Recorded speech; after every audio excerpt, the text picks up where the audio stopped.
So many of us go networking with no plan.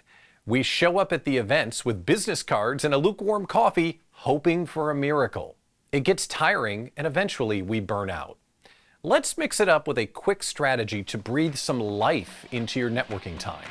We're going to target 3 people that could help you on your small business journey.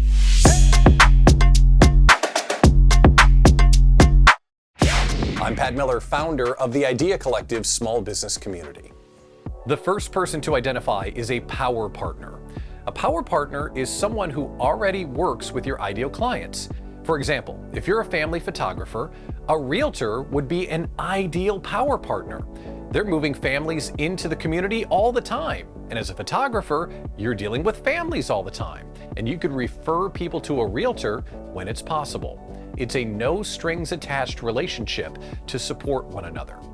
The second person is to reconnect with a mentor. Think back to someone who mentored you in your business or in your life. Reach out to them and thank them for their guidance, and also reflect on the lessons they taught you. Now, why is this important? Their vision and their perspective can help you get back in touch with what motivates you and what gives you focus.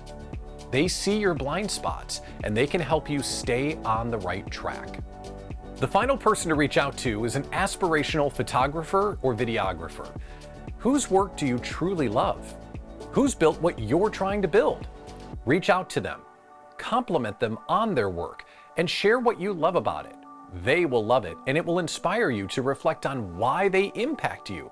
You'll extract all the business lessons of what they do well, even if they don't connect with you back.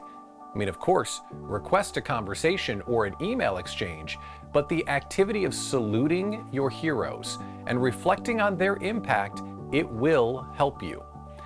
These 3 outreaches to a power partner, a mentor, and an aspirational figure can inject new life into your business and open doors, new doors for opportunity and growth.